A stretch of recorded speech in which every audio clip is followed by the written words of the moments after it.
Buen día, iglesia, ¿cómo está? No sé si me escuchan bien ahí. Un hermano me preguntó, me comentó, Johnny, no encontré la sonrisa de Dios en el texto. Así que el Señor me dé la gracia y me supla las falencias para poder predicar y podamos ver todos juntos lo que Dios nos quiere mostrar en su palabra. ¿Oramos?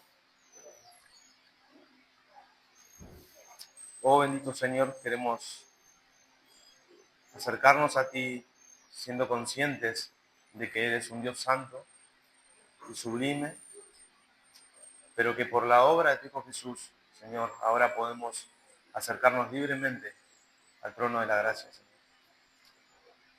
Queremos pedirte en este tiempo, Señor, que nos ayudes a tener un corazón dispuesto y atento a tu palabra, Señor, dispuesto a recibirla. Ayúdanos a tener una mente y un corazón que permita meditar la palabra y ponerla en práctica. Somos débiles, pero entendemos que tu Espíritu Santo nos fortalece y nos ayuda en nuestras debilidades.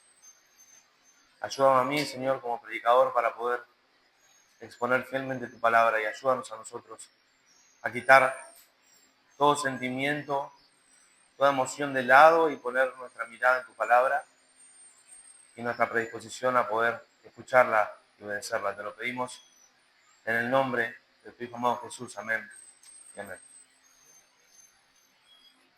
Hermanos, acompáñenme al libro de los Hechos, el pasaje que leyó nuestro hermano David. Hechos capítulo 20.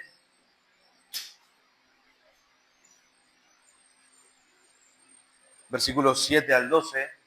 Se escucha bien, ¿no?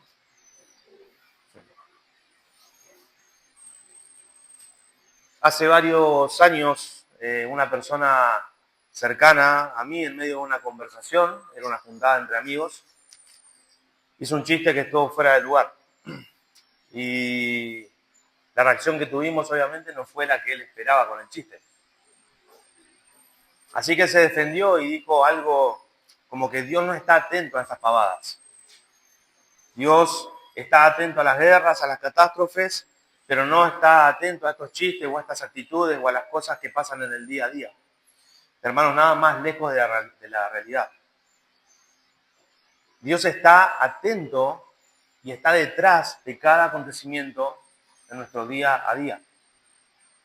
Las Escrituras enseñan algo que lamentablemente fue un poco olvidado con el tiempo. Es algo que se llama la providencia de Dios.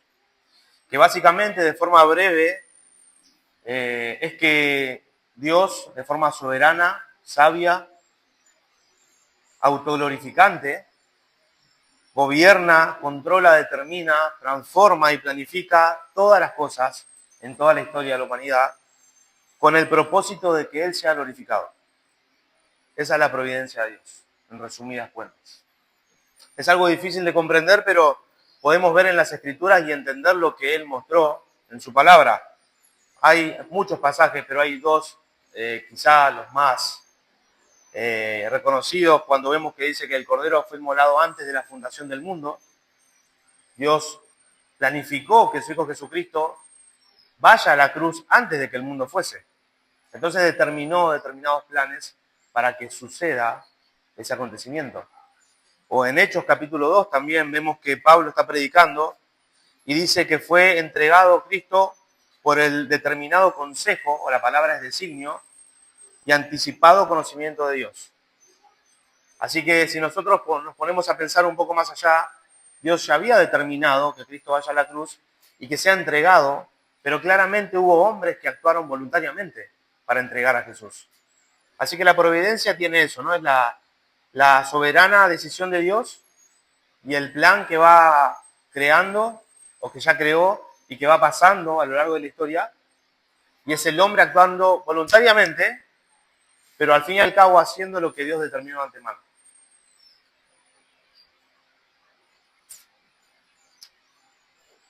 Otro pasaje muy reconocido es el de José cuando es entregado por los hermanos. Ustedes pensaron a mal, pero Dios lo transformó para bien, dice, y esa palabra transformó en realidad es que Dios lo planeó para bien. Así que lo que básicamente estamos viendo es que el hecho de que José haya sido vendido como esclavo en realidad era parte del plan de Dios para que después termine alimentando un pueblo el cual si no era alimentado moría de hambre y si moría de hambre no nacía el Mesías. Así que dentro de la providencia están todos estos planes. Dios sí está en cada aspecto de nuestro día a día y en cuanto a sus hijos, nosotros, está tan atento en cada aspecto de nuestras vidas que incluso interviene y permite determinados asuntos que nos pueden parecer sin importancia, pero Él sabe que al final van a producir algo que necesitamos para nuestro bien. Hay un problema con esta verdad bíblica y es que tenemos el concepto, tenemos la idea, de hecho, a veces tenemos una frase muletilla, ¿no? Dios está en control de todo, que la usamos a veces cuando pasa algo malo. Así que tenemos la idea y el concepto de la providencia de Dios, pero no tenemos la práctica de meditar y pensar en ello en cada situación de nuestras vidas cotidianas. Ese es el gran problema. Se escribieron varios libros e himnos sobre la providencia, y uno de ellos lo escribió William Cowper, que es un británico poeta del 1700. Fue conocido por esos poemas que escribió, pero después fue reconocido por hacer himnos cristianos. Él luchó durante gran parte de su vida con una profunda depresión que lo llevaba a tener tendencia suicida, y de hecho esta tendencia suicida fue lo que lo llevó a Cristo. Y a pesar del sufrimiento personal que padecía y su lucha con la melancolía y la angustia, William Cowper encontró en la providencia de Dios un ancla firme para su alma. Incluso fue tan reconfortante el entender la providencia de Dios para Cowper que lo manifestó en un himno, el cual llamó Dios se mueve de una manera misteriosa, y donde habla y describe de forma poética a la providencia de Dios y cómo Dios va obrando en todos los aspectos de nuestra vida. Hay muchos acontecimientos que rodean la vida de Cowper, pero hay uno en particular que resalta por sobre los demás y que nos ayuda a comprender por qué Cowper descansaba tanto en la providencia de Dios y por qué todo cristiano debe hacerlo. Se cuenta que en una crisis de depresión que lo llevó a querer quitarse la vida, a suicidarse, Cowper pidió un cochero que él conocía que lo llevara al río Támesis, claramente con la intención de quitarse la vida. Sin embargo, una densa y espesa niebla hizo que el cochero se perdiera, y después de varias horas de andar, resulta que el cochero terminó donde en realidad había empezado el viaje. Termina en la casa de Cowper de nuevo. Así que Cowper interpreta esto, y claramente no es casualidad, lo interpreta como Dios cuidando su vida. De hecho, él escribe y dice que fue una intervención providencial de Dios que le salvó la vida. Y fue este acontecimiento lo que lo inspiró a escribir una línea de su himno que dice: detrás de una providencia sombría, Dios esconde un rostro sonriente. Detrás de una providencia sombría, Dios esconde un rostro sonriente. Cowper había entendido, hermanos, que la oscuridad que traía la depresión y la melancolía no era más que el telón de la providencia divina, donde Dios orquestaba todo para su bien, mientras él permanecía con un rostro sonriente. La sonrisa que William describe, la sonrisa de Dios que William Cowper describe, no es una sonrisa de un psicópata que está contento por el mal ajeno, sino que es una sonrisa de un Dios que conoce todas las cosas pasadas y futuras, porque Él determinó esas cosas y porque sabe lo que está formando en la vida de esa persona y el amor con el cual está actuando a través de esas situaciones que muchas veces para nosotros son oscuras. Esto es algo, hermanos, que vamos a ver en este pasaje. Quizás a simple vista, como hoy me decía el hermano, no está. Pero vamos a ver detalles en profundidad que van a mostrar que en realidad detrás de esos acontecimientos sombríos hay un Dios que sonríe porque sabe que está obrando para bien en la vida de sus hijos. Vayamos al libro de los Hechos, capítulo 20, versículos 7 al 12.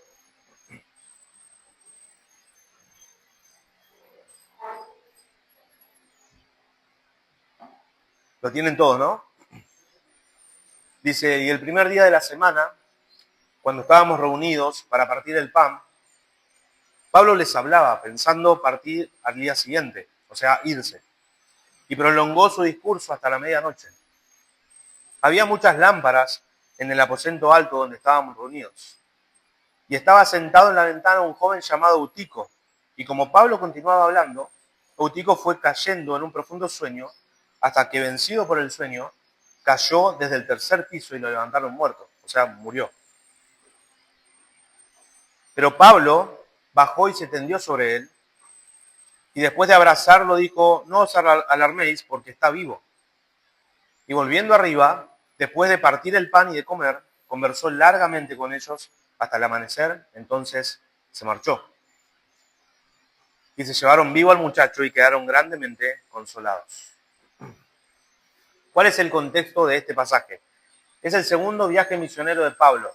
En el capítulo 19, Pablo ya tiene planes de irse a Jerusalén, así que el viaje a Jerusalén, Pablo tiene que pasar por diferentes ciudades. Y Pablo aprovecha el pasar por esas ciudades para despedirse de algunos hermanos de algunas iglesias locales que se habían formado en la zona.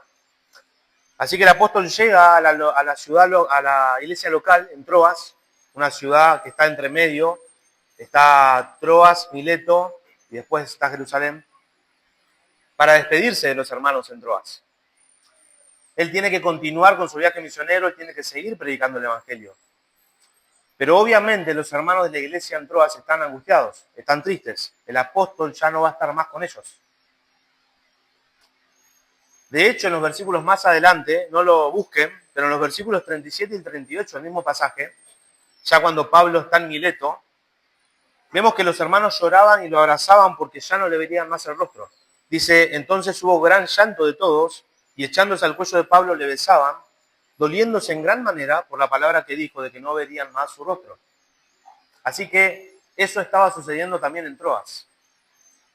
El apóstol que había dado su vida en servicio a y por ellos, quien les había predicado, quien les había enseñado, quien incluso había sido para muchos su padre, para muchos su hermano, ese hombre debía irse y no lo iban a volver a ver jamás. Uno puede imaginarse la situación. En estos pasajes están llenos de una pequeña y espesa niebla de angustia, de tristeza, que cubría todo el lugar. A pesar de que estaban en el día del Señor, a pesar de que estaban compartiendo la cena del Señor en comunión los unos con los otros. Eso es lo que vemos en el versículo 7. Dice el versículo 7: el primer día de la semana, que es el día domingo, cuando estábamos reunidos para partir el pan, les hablaba Pablo pensando partir al día siguiente y prolongó su discurso hasta la medianoche. Así que tienen al apóstol Pablo una última vez predicando, y predicando bastante largo. Pero quiero ponerlos en situación un segundo. Imagínense a Pablo, ¿no? Un hombre con una retórica impresionante, un pensamiento único, una capacidad de expresarse inigualable. Creo que sería... Nosotros hoy tenemos a predicadores que seguramente nos gusta, algunos Sugel, algunos Miguel Núñez. Bueno, Pablo, que creo que sería un poco más allá. La capacidad de Pablo excedía a la de cualquier otro predicador, pero encima sostenido por el Espíritu Santo. ¿A quién no le gustaría estar ahí escuchando el mensaje de Pablo? ¿Quién se puede dormir en una prédica de Pablo? Pero a pesar de todo esto, el ambiente estaba triste, hermanos. Los hermanos de Troas estaban angustiados. Se puede percibir la tristeza y la angustia en esos hermanos por la despedida de Pablo. Y creo que todos sabemos, no solo de forma intelectual, sino también de forma experimental, sabemos que el dolor, la tristeza, a veces situaciones inesperadas, tienen la capacidad de oscurecer un poco los buenos momentos. Puede ser que estemos en el mejor lugar, con la mejor compañía, escuchando lo mejor que podemos escuchar, pero si hay una tristeza latente, hermanos, todo se vuelve un poco más oscuro. Así estaban nuestros hermanos en Troas.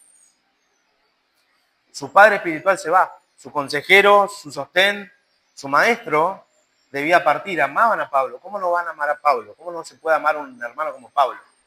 Incluso en este momento, Pablo muestra el amor incomparable de Cristo que todo cristiano debe tener. Fíjense que Pablo muestra un amor sin distinción, desinteresado, incondicional, alocéntrico, no egocéntrico. Alocéntrico es que no mira a sí mismo, mira solo a los demás. Porque incluso sabiendo que tenía que partir al otro día, Pablo no pensó en descansar. Hermanos, me tengo que ir, mañana tengo que ir a Mileto. Es un viaje largo, hay que preparar las cosas. Las sandalias me hacen ampollas, hay poca agua, necesito descansar por lo menos bien. No, Pablo no dijo nada de eso. Pablo incluso prolonga su predicación hasta la medianoche y aún sabiendo que al otro día tenía que irse. Por eso lo amaban a Pablo. Los hermanos en Troas son hermanos maduros y ven estas pequeñas actitudes en Pablo. Ven que muestra un amor como el de Cristo, desinteresado, y por eso lo aman. Él se tiene que ir, pero prefiere dejar de lado el descanso para enseñarles una última vez, para acompañarlos, aconsejarlos, exhortarlos una última vez, predicarles una última vez. Y a pesar de que son un grupo de hermanos que se reúnen un domingo y tienen comunión los unos con los otros, el hecho de que Pablo tenga que partir los había entristecido en gran manera. Como dije anteriormente, nosotros sabemos muy bien que esto pasa y lo sabemos no solo por conocimiento, sino de forma experimental. Lo digo también de forma personal muchas veces, y sé que todo nos pasa. Muchas veces venimos los domingos a la iglesia del Señor sabiendo que vamos a compartir con hermanos, sabiendo que vamos a escuchar la buena palabra del Señor, que vamos a cantar a Dios con la mejor compañía, como dije, escuchando lo mejor, pero muchas veces por diferentes motivos, hermanos, nuestras almas están tristes y desconsoladas, nuestras mentes están allá, quieren estar acá, pero están en cualquier otro lado. Eso pasa. Y eso es lo que les estaba pasando a los hermanos en Troas. Ahora bien, uno espera que la última noche de Pablo puedan disfrutar tranquilos y de la mejor manera, ya suficiente con el hecho de que Pablo se va. Pero hay un joven llamado Eutico. Y es verdad, hermanos, cuando llegamos a esta parte del libro de los Hechos, mucho no se entiende. Uno se pregunta, ¿y Eutico qué? ¿No? Porque es una situación sumamente extraña, ¿no? ¿Por qué Lucas la incluye en esta parte del libro de los Hechos? En medio de la predicación de Pablo, un joven sentado en una ventana se queda dormido, se cae del tercer piso y muere. ¿Por qué está esta escena en medio de este pasaje? Es demasiado importante para Lucas, porque por algo la pone en el texto, y es tan importante para Lucas que quiere que la leamos. Hay algo que quiere que veamos. A simple vista parece una exhortación para los que se duermen en la predicación. Quédense tranquilos, hermanos, que no se van a caer del tercer piso y no van a morir si se duermen. Pero hay cosas escondidas, detalles escondidos en profundidad en el texto, que podemos lograr ver qué es lo que quería que veamos Lucas, qué es lo que quería Lucas que veamos. Y lo primero, hermanos, que quiero que veamos en el texto es que Dios es quien estaba orquestando todas las cosas. Dios es quien estaba moviendo los hilos de todas las cosas. Fíjense el versículo 8. Había muchas lámparas en el aposento alto donde estábamos reunidos. Y estaba sentado en la ventana un joven llamado Eutico. Y como Pablo continuaba hablando, Eutico fue cayendo en un profundo sueño, hasta que fue vencido por el sueño, cayó desde el tercer piso y lo levantaron muerto. La palabra, el nombre Eutico, hermanos, ustedes saben que en la cultura antigua grecorromana, los nombres en realidad se ponían según un estándar social. Y el nombre Eutico era usado particularmente para los esclavos. De hecho, la palabra que utiliza Lucas para decir joven es una palabra que también se puede traducir como siervo. Así que muy probablemente Eutico era un esclavo, un trabajador. El esclavo antes era un trabajador de muchas horas en el día. Este joven, por la predicación larga de Pablo, se queda dormido en la ventana, cae y muere. Voy a leer una escena de una película muy conocida para que entren un poco en la idea de lo que Lucas nos está mostrando acá. Creo que muchos vieron la película El misterioso caso de Benjamin Button. Hay una escena muy particular que quiero que la leamos y quiero que escuchen y sean atentos, porque esto es lo que, con esto van a entender lo que Lucas está enseñando acá en el texto. Una mujer en París salió para hacer sus compras, pero olvidó su abrigo y regresó por él. Cuando lo tomó, sonó el teléfono y se detuvo a contestar. Habló un par de minutos. Mientras la mujer hablaba, Daisy, otra mujer, ensayaba para su presentación en la Ópera de París. Mientras Daisy ensayaba, la mujer del teléfono salió para tomar un taxi. El taxista dejó a su pasajero y se detuvo por una taza de café. Y mientras tanto, Daisy seguía ensayando. El taxista que había dejado al pasajero y había parado por una taza de café, recogió a una mujer que había ido de compras y había perdido antes el taxi. El taxi tuvo que parar por un hombre que cruzó mal la calle y que salió de su casa 5 minutos más tarde de lo normal porque olvidó poner su despertador.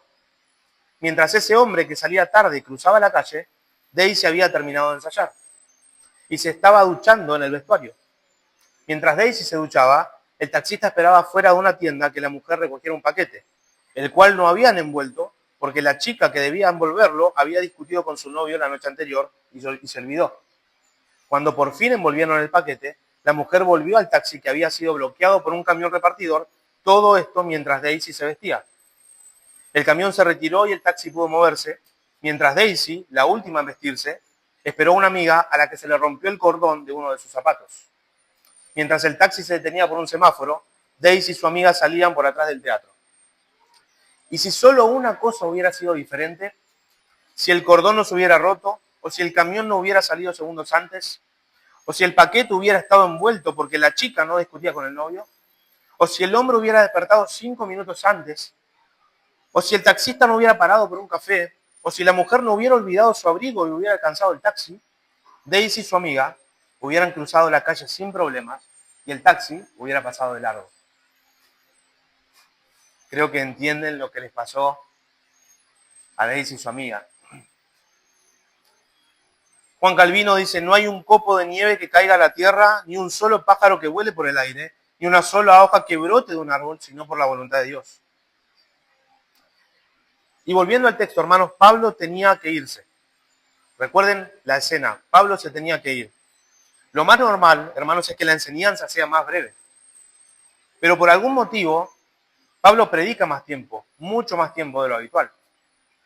Al extenderse tanto tiempo, ya no había luz del día, así que debían prender lámparas, y muchas lámparas. Y las lámparas no eran focos LED como tenemos ahora, hermanos, que no calientan. Las lámparas eran pequeñas antorchas, por lo que había humo y había mucho calor adentro, lo que juntos producían cansancio. No solo esto, hermanos, sino que entre todos los hermanos había un joven que por el calor y por el humo de las lámparas y por la falta de luz que había, se había sentado en una ventana. Pero aparte de todo esto, este joven está cansado porque probablemente era un esclavo y había trabajado todo el día. Así que en la despedida de Pablo, en el día del Señor, mientras los hermanos están teniendo comunión los unos con los otros, mientras comparten el pan, mientras tienen la cena y están tratando de disfrutar el último momento con el apóstol, la cosa se pone peor. Hay demasiadas coincidencias, ¿no? Demasiados hilos atados. Pero lo que fue inesperado para los hermanos en Troas, para Dios era algo que ya estaba preparado. Ahora la pregunta es, ¿por qué Dios permite todo esto y ata los hilos, ¿no? Permitiendo que un hermano se siente en la ventana y muera? ¿Cuál es el fin? Bueno, ese es nuestro segundo punto y el último del sermón. Es que el fin de todo lo que produjo Dios es que los hermanos en Troas sean consolados. El fin es que los hermanos en Troas sean consolados. Fíjense los versículos 10 al 12. Pablo bajó y se tendió sobre él, y después de abrazarlo, dijo, no os alarméis porque está vivo. Y volviendo arriba, después de partir el pan y de comer, conversó largamente con ellos hasta el amanecer, y entonces se marchó. Y se llevaron vivo al muchacho y quedaron grandemente consolados. Así que Eutico muere, pero Pablo lo resucita. ¿Cuál es el objetivo de todo esto? Las escrituras registran pocos casos de gente que fue resucitada. Hay 2 en el Antiguo Testamento, uno hecho por Elías, otro por Eliseo. Hay 3 en el Nuevo, en los Evangelios, que hace Cristo, hace Jesús. Y hay 2 en el tiempo de los apóstoles, uno Pedro con Dorcas y otro Pablo con Eutico. No quiero, hermanos, que perdamos de vista el contexto, la escena de todo esto. Están en medio de una predicación de Pablo, están en el día del Señor mientras están compartiendo la cena del Señor. Así que están partiendo el pan, compartiendo el vino y todo el simbolismo que esto implica. Nosotros lo hacemos el primer domingo de cada mes. Comprendemos el simbolismo cuando compartimos la cena del Señor. Hay hermanos que nuestro pastor ora y enseña lo que es la cena. Hay hermanos que oran y explican el simbolismo en la oración. Así que comprendemos de forma visual la muerte y la resurrección de Cristo. Y uno puede imaginarse la predicación de Pablo después de que Eutico muere y resucita. ¿No? Vamos a poner en palabras de Pablo, 1 Corintios 15 dice, mas ahora Cristo ha resucitado de los muertos, primicia de los que durmieron es hecho, porque por cuanto la muerte entró por un hombre, también por un hombre la resurrección de los muertos, porque así como en Adán todos mueren, también en Cristo todos serán vivificados. En Romanos Pablo dijo, porque somos sepultados juntamente con él para muerte por el bautismo, a fin de que como Cristo resucitó de los muertos por la gloria del Padre, así también nosotros andemos en vida nueva. Porque si fuimos plantados juntamente con él en semejanza de su muerte, así también lo seremos en la de su resurrección.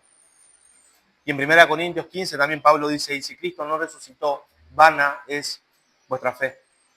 Así que la resurrección de Eutico hizo plenamente visible la obra que Cristo logró en la cruz. Y era una esperanza para los hermanos de Troas. Pero nosotros vemos en el versículo 12 el propósito final de Dios con todo esto. Como dijimos, es que fueran consolados. Fueran consolados. Recuerden que estaban tristes por la despedida de Pablo. Y ahora los hermanos en Troas, que estaban tristes por esa despedida, son consolados por Dios, no por Pablo. Pablo se puede ir, hermanos. Puede que no lo vean más.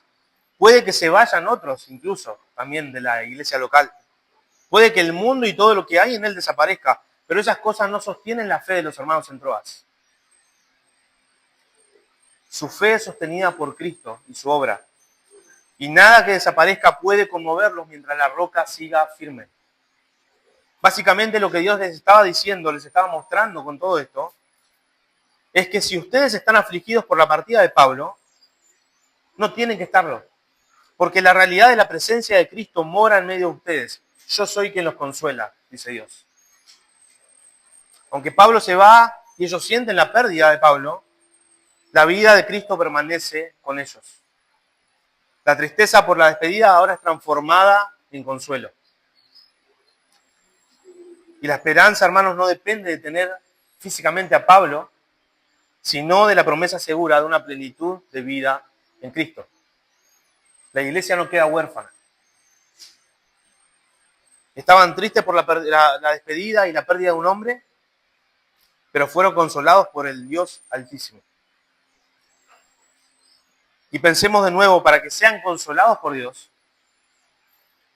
Dios permite que Pablo se tenga que ir y tenga que predicar mucho más tiempo de lo habitual, y que esa predicación, que es más larga de la habitual, sea tan larga que solo haya luz del día, y que por eso tenga que prender lámparas, y por el calor de las lámparas un joven se siente en la ventana, y por el trabajo de este joven todo el día esté tan cansado que se quede dormido, y que cuando al caer muera, Dios mismo lo pueda resucitar de nuevo a través de Pablo, y así consolar y reconfortar los corazones de aquellos hermanos que estaban tristes.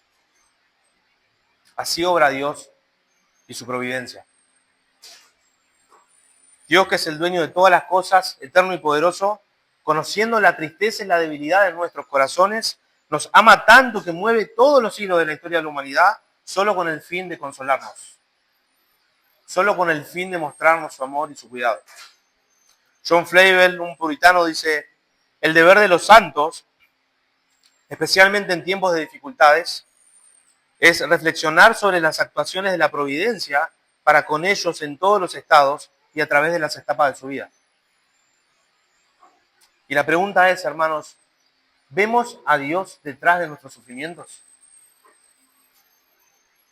Podemos ver a Dios detrás de cada acontecimiento que nos pasa, moviendo los hilos para que podamos disfrutar y deleitarnos y descansar en su amor.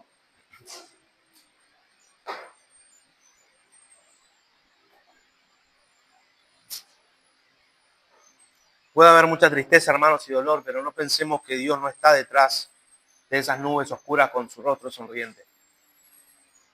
Porque el fin de todas las cosas, el fin de que Dios mueva todos los hilos, hermanos, es para mostrarnos y darnos de su amor eterno. Piensa un segundo en eso, hermanos.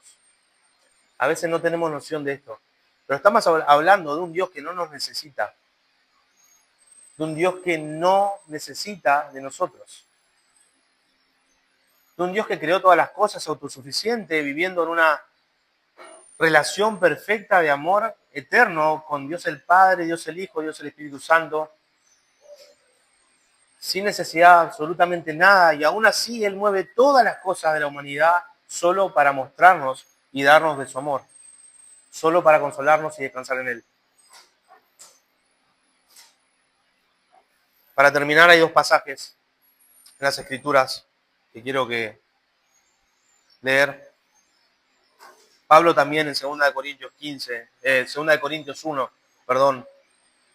dijo: bendito sea el Dios y Padre de nuestro Señor Jesucristo, Padre de misericordia y Dios de toda consolación, el cual nos consuela en todas nuestras tribulaciones, para que podamos también nosotros consolar a los que están en cualquier aflicción, con el consuelo con que nosotros somos consolados por Dios. Con el consuelo con que nosotros somos consolados por Dios. Y Cristo nos dio una bienaventuranza y una promesa. Bienaventurados los que lloran, porque ellos recibirán consolación. No sé cuál es el motivo, o si hay motivos para que haya aflicción, o para que tengamos aflicción.